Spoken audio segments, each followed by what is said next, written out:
Raider Radio is the new program on Huntley Community Radio, created for and by Huntley High School students.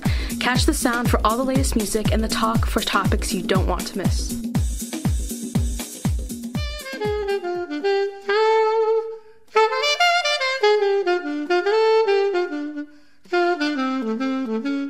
Hello everyone, this is Mrs. Barty, Huntley High School Career and Technology teacher, delighted to be the sponsor of the new Raider Radio Club. Well, let's get started. From Huntley High School, Mr. Petterini.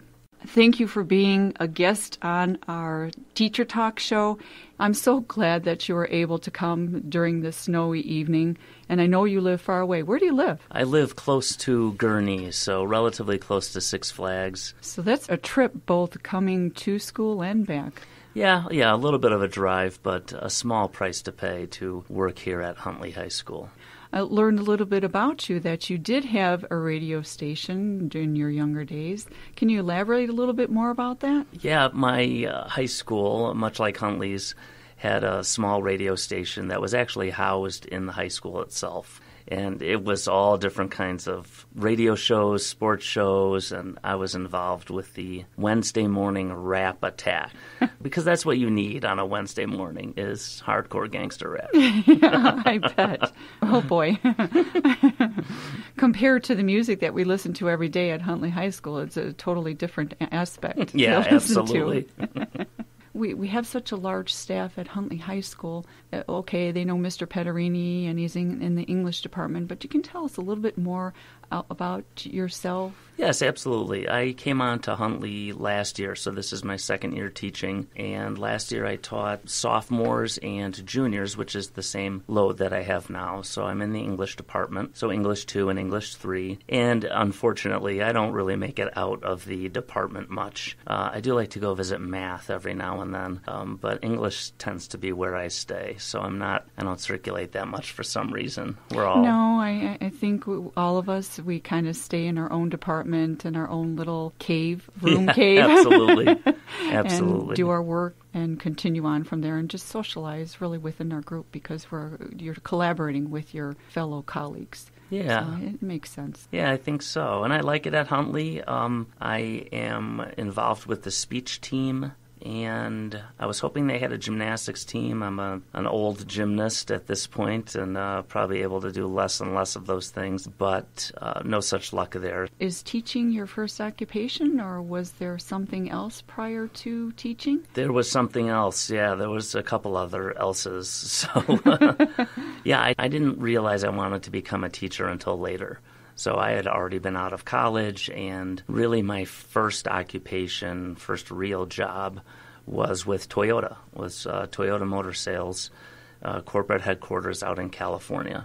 Oh, my goodness. Yeah, it was pretty sweet, yeah. And I then lived you came like here? Yeah, well, Chicagoland is home, and most Midwesterners come back home is what it amounts Makes to. Sense. But I worked in automotives for 2 to 3 years out there, and lived across the street from the beach, and it was really a nice period of time for a single guy. Yeah, that was a lot of fun. But I kind of hit that point where, not that I didn't believe in what I was doing, but it was just a job. I feel like I'm actually doing something that makes people better. So what prompted you to be a teacher? Was there an inspiration from maybe your past, from college? Yeah, gosh, actually 2 things, and I had just remembered the high school thing recently. I never had this teacher who was a music teacher, and that's really not where any of my talents lie, as you can tell from the rap music choice.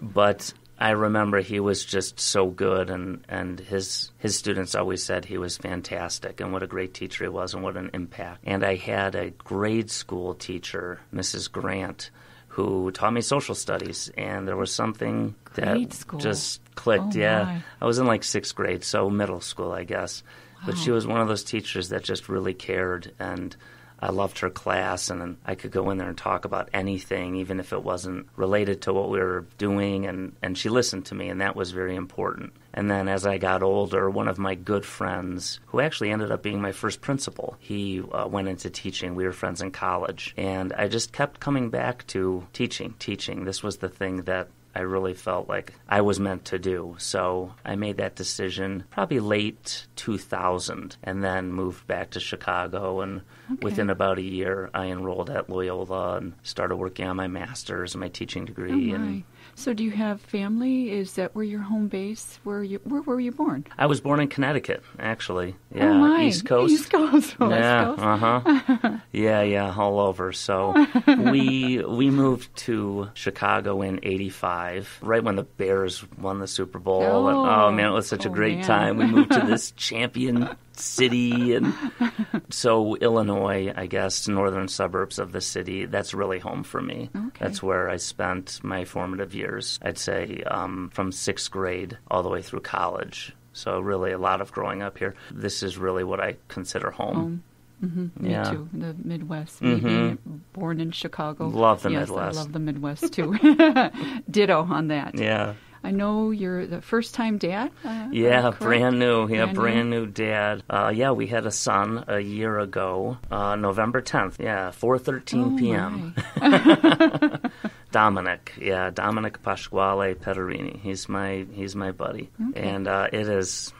Wow, it's awesome. So I like spending time at the dinner table, kind of catching up who did what during the day. Of course, Dominic can't. He's not really forming words yet, but of course. He kind of does his little report. He babbles a little bit. And then I'll pause and I'll say, "Oh, that's great, buddy, and what else?" And then he'll talk a little bit more. Is he walking yet? Yeah, he runs. Yeah, he walks, he runs.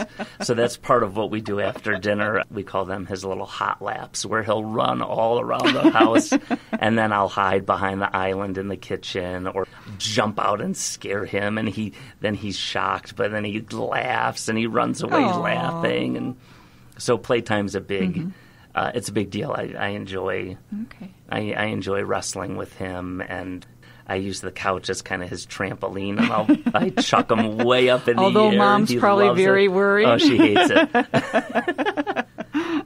Yeah, she doesn't like that whatsoever, but she said, as long as you catch him, it's fine. So stepping back a little bit, how did you meet your wife along the way? I mean, you were in the East Coast, West Coast, moved to the Midwest. How did you manage to meet somebody along the way? Oh, man, God knows. It had to be a fluke. I spent so much time looking, and it's like the harder you look, the fewer prospects there are out there. So I think I hit that point where I had things going on. I was busy with taking my classes, and I got set up. So my friend, his girlfriend at the time, set me up with Beth, my wife. It was a blind date. And I was going to ask you, was it a blind date? But the funny thing is, it was a blind date, but both of us graduated from Western Illinois, and we lived in the same dorm at the same time. But I never knew her in college. And then when I saw her, I recognized her, and I was like, wait a minute, you have a twin sister. She's an identical twin. So we had been in school together, never had her in any classes. Sure. And never really talked to her, but she recognized my face, and I recognized hers. And I mean, talk about crazy luck. Yeah. Oh, my. All those years later. Yeah, it was really cool. So did you propose in a special way, or? It's so cliche. It was Christmas Eve, and we went for a walk, and there's a little beach called Sunset Beach, because that's the best one to watch the sunset. I was so nervous. How do you do this? This is like the one thing you have to get right. You can't mess this up, or else you'll hear about it forever. I was trying to take a picture of her, and I said, stand over here by these trees. This really kind of frames your face. And I needed to get her to turn around so I could pull the ring out of my pocket. So I said, look back there, because there's a couple different backgrounds. Like, this house is under construction. Which way do you want me to take your picture? And so the minute she turned around, I got down on my knee and got the ring out. And she turned back, and she was looking forward, and she's like, what happened? And then she looked down and was very excited. She started crying, was overjoyed, because excited. Hey, she was going to marry me, and it's like winning the lottery.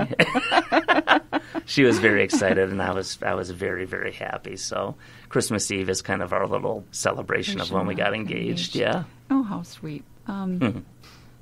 Okay, since you're traveling, you have a family, whatever, do you have any free time? Is there anything that you would do? A lot of that happens in the summer, and actually a lot of my free time is during my commute. I'm a writer, so I write poetry, I write short stories.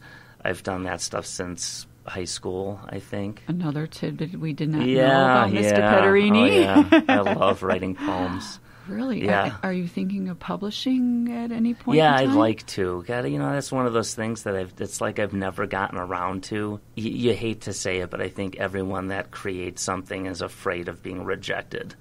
And so here you take this piece of you and you say, okay, world, look at this and tell me what you think. Mm-hmm. And that's tough. But I'm always looking to submit, and I've submitted a few short stories to magazines and haven't been picked up yet, but we'll see.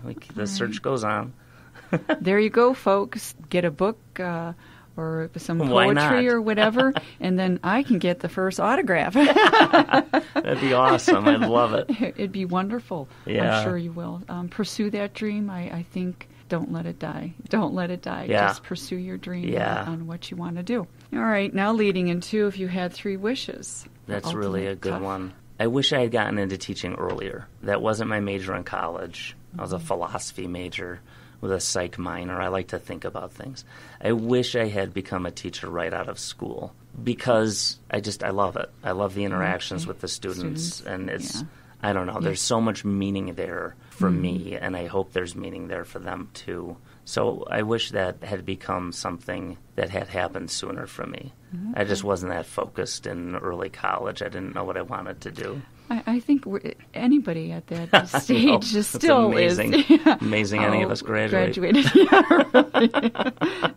And what our focus was. And I think that's good to know because a lot of students do struggle. They think they do know what they want. And then they go to their first year of college and they're like, whoa, wait a minute. Yeah. And I think that's good to hear from you and me that we do make changes and Absolutely. in life and whatever the path may lead us to, maybe something different along the way, and we'll continue. Now, you don't have any other future occupation after teaching. God, is there no. something that you'd like to switch to? No, on my first day last year, I said I want to be buried here in the or something like that. I really like Huntley, and this job was a long time coming for me. Well, I'm glad it worked out. Yes, me too. I'm glad you're part of our staff and a colleague of mine. Oh, thank you. That's a nice compliment. Very, very much so. Baby Fleck Jr. on Tech Talk, who is with us live on the studio. You've been awful quiet here listening all about Mr. Pederini, and I know you're a freshman down in that freshman quarters. What do you think about Mr. Pederini, and do you have any questions to ask him? I do have a question. First off, do you ever plan to move closer to Huntley? Oh, God, yes, I would love to. I'm going to give you my wife's phone number, and I think that perhaps we can get a petition going around and have students sign that. I would love to move closer, I really would, because then I could take a more active role here, which I'd like. Odds are that won't be happening, but never say never, so we'll see. Mm-hmm. What time do you have to get up every morning to get over here on time? I wake up at 4:45. That's really because I don't want to get stuck in the Main Street traffic. So there's a window. If I get to Main Street before 6:50, I'm okay. But after that, I'm not. It's typically when I leave. It's about an hour and 15, so it's not too bad. I zone out. I take little mini naps at stoplights. We better not tell the driver's ed teacher what he does, huh? Yeah, let's bring that up, see how that all goes. Is there anything else you'd like to share with the audience that maybe you know that we don't know? Any things that I know? I know that being nice, it pays off. And this sounds like another cliche, but if these are words of wisdom that we're supposed to be imparting here, you really never know who you'll run into again in your life or what impact your words have on somebody. And oftentimes we don't know what other people are going through, but we make that assumption. Like we're human. Yeah, we're human. We are, and it's and you know what? Being human's tough. And I think you need to stay flexible and kind. And if there were more people like that, I think that would really help. I think that'd help everybody. It really would. Yes, I That's think my so deep too. philosophical moments with his Mr. philosophy Pottery. major's coming out now. According to Descartes. Well, folks, there you go. Thank you for being my first guest on Raider Radio. It was awesome getting to know you from a personal perspective and sharing with our listeners on the radio all about you. Oh, no problem, Mrs. Barty. Thank you. This was an honor, and I hope to have more of these to come. Great. Go Raiders. Hey, Huntley! You are listening to Raider Radio on HuntleyRadio.com. Welcome to Disasterpiece. I'm your host. My name is Jesse. Johnny B. Morbid is actually a friend of mine. I'm lucky to call him that. But he is the bass player for Michael Graves, and Michael Graves was with the, I guess you can say, legendary band, the Misfits, for a good number of years before taking his exit out of the band. But Michael has a good solo career. If you want to check out his stuff, I would definitely do so. First song is Johnny B. Morbid's song Heart of a Ghost off the album Monsterpiece.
Trying to sleep, you don't wanna die, you're trying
Next up, we have Johnny B. Morbid's song, Monsterpiece, self-titled song, Monsterpiece, off the album Monsterpiece. It's a punk rock song, but it has a death metal vibe, so enjoy it.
I have a guest today. She heads up Raider Radio. Her name's Emily. Hey guys, thanks Jesse.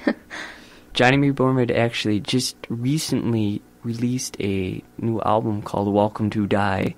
How long have you known him? Since beginning of last summer. What brought you to listening to so much of his music? I started talking to him on Facebook, and he said he was a solo artist, and he gave me a point to start at, and that was the album Monsterpiece, and I went on from there. What about Monsterpiece made you continue listening to all of his music? The 3 songs that were available that I listened to right away on YouTube were 3 great songs, so I was like, this is good, this is great, this is even better, and then I was like, I gotta listen to more and some other songs of his. Alright, next song we have is Johnny B. Morbid's song Teenage Zombie Girl from his album called Johnny B. Morbid.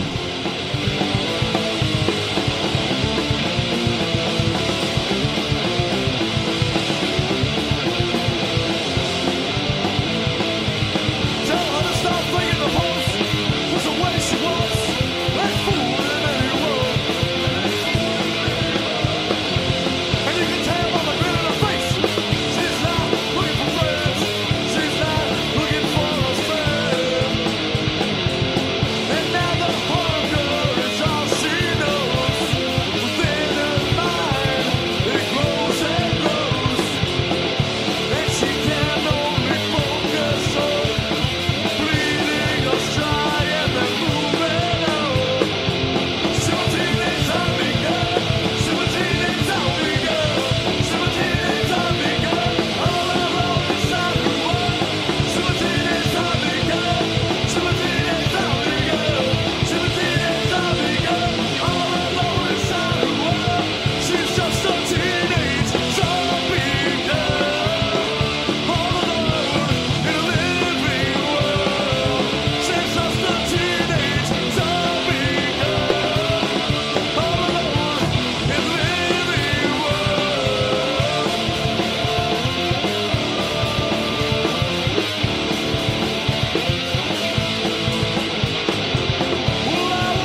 Thank you for all tuning in. Hope you enjoyed all the Johnny B. Morbid, and hopefully you go and actually possibly download his stuff. Just go to johnnybmorbid.com and there you go. You're listening to Disaster Piece from me, Jesse, on Raider Radio. Raider Radio is the new program on Huntley Community Radio created for and by Huntley High School students. Catch the sound for all the latest music and the talk for topics you don't want to miss.